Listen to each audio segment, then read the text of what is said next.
1017 FM, 710 Keel. Robert J. Wright and Aaron McCarty in studio is Shreveport's Director of Economic Development, Brandon Fail. So let's talk about the hemp idea, among others. Sure. And again, it's just one of the things we're working on. But so as I mentioned... Let me start here. As someone who was raised here for a time and has been back here for 20-some odd years, 20-plus years, and you said... we have lots of land. What I see since I moved back is an incredible shrinking of open land. And yet, you're saying, no, we got plenty, and here's what we could do. That's right.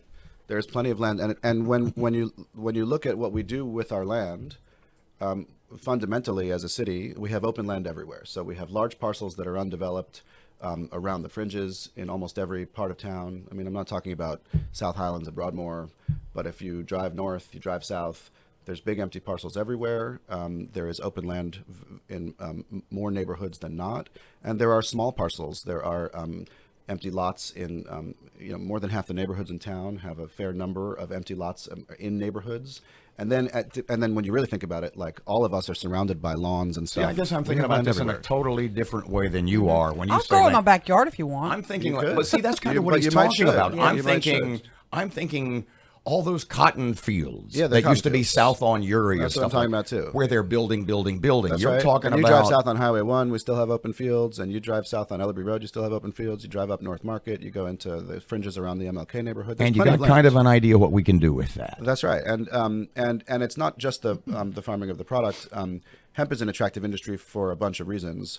It's agriculture broadly is the number 2 industry in Louisiana.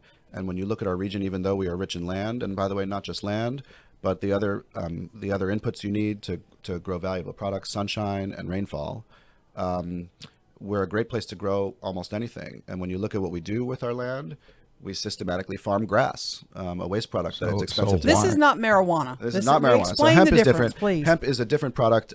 Hemp is a cousin of marijuana that, like, the plant looks like it, but it cannot get you high. It will not get you high. It doesn't contain THC. It contains below some threshold, like 0.3% of the chemical that is in marijuana that is the reason people smoke it.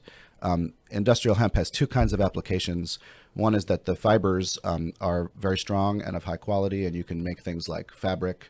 You can make industrial. It has industrial uses. You can. I use it in lotion.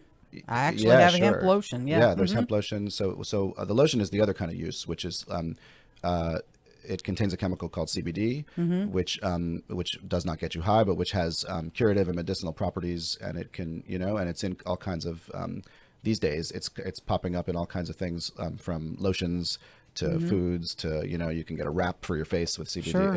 It's a very high value chemical. And because it's in high demand and high value right now, even the crop itself is a very high value crop. But who are the workers? That Robert raised these questions yesterday and thought y'all were crazy. He said, we're not going to have the workers to handle this. They're not out there. I don't buy that claim. I don't buy that claim. When you look at the way that hemp is grown in Colorado, for example, and I understand that, and to put it very bluntly, that's a good question in a place like Shreveport, where agriculture in our history has only been exploitative. But when you look around the country at other places where this industry is real, it is grown by people with fair and respectable wages, who have good jobs with reasonable pay, and in many cases benefits. You look at Colorado, and it is still fairly uniquely, along with marijuana, which is again a different crop in Colorado, profitable to grow even when you pay respectful wages. And so, we will see if we can bring that to life here. And I will say, the wages are not merely for the growing of the crop. If you grow the crop here, you have to do other things too. You have to have a facility to dry the crop, and that can create some jobs. And you have to have a facility to extract the parts of it that are valuable. How do you kick this off? Sure. Who do you go to? If you've got an empty building, if you've got the GM plant, if you've got AT&T or Western Electric, whatever you want to call it, right. You say, I've got a big empty building. Well, those facilities are probably too big for this specific No. I'm just using as an example. You could go to manufacturer X, Y, or Z and say, I've got an empty building. Yeah. Who do you go to and say, I've got open land, want to grow some hemp? Yeah, it's a good question. And the answer, there's two parts to it. One is local folks who are interested in getting into the industry. And there are folks at the there are folks at the state level who have information that we're working with to try and bring the information to them. And then second, there are folks in other states who are already pursuing this, whose expertise we can bring in and help develop it here. Let me ask you a follow up to that. Sure. I own a farm in Gillum. Yeah. I own 40 acres, let's say. Yeah, great. What I'm doing there is not working for me anymore. It's Right. not profitable. Right. What do I do? What are my steps to get into this business? Sure. Like the one thing I want to just reiterate, which I mentioned in the Shreveport Times this week, is like you can't just start growing hemp. It's highly regulated. You need a permit. The permit Gotta go costs- see you Mike gotta Strain go apply and for a all permit. that? Mike Strain Yeah. has to issue a permit for it, and the state is going to come and inspect and make Why- sure you're not. why? They're going to make sure you're not growing marijuana. That is why. That's literally. Would it be fair to say that you think it might be an over-regulated crop? I don't.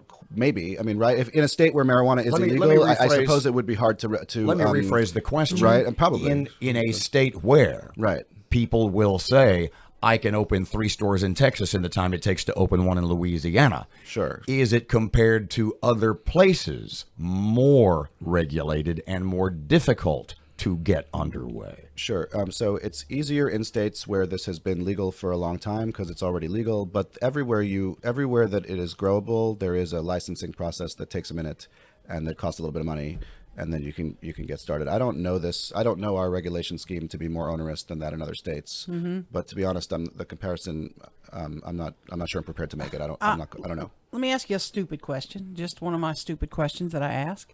If I'm growing hemp and you said it's a cousin to marijuana, can I grow like 8 rows around of hemp, and in the middle where no one can see, I can grow marijuana? Is that a possible? I mean, how close do they look alike? I guess they do. They're cousins. They look alike. And that is why there is a licensing scheme in place, and the state Okay. literally has said it's going to come and test your product, and they have said things like they will burn down your crops if you're growing marijuana. So Oh. this is not a scheme to grow marijuana. Nobody should interpret it that way. Okay. That is not what I'm saying. Right. To the contrary, it is a scheme not to grow marijuana, and the reason there is onerous regulation, to the extent it's even onerous, is to make sure you're growing something that doesn't contain the chemical THC. So back to my other question. How do you promote that? How do you convince people to listen? You who want to be in the agribusiness. Yeah. This is a moneymaker. I brand and fail. I mean, who do you go talk to? Sure. So we're talking to a mix of folks that own land, that own facilities we think would be good for the processing functions that I mentioned. And we're talking to folks who have these kinds of operations specifically in other states and specifically in Colorado, where it is well established. And what folks can look forward to later in the year are going to be some info session events where they can learn about what it would take to get involved, how to get involved, and so on.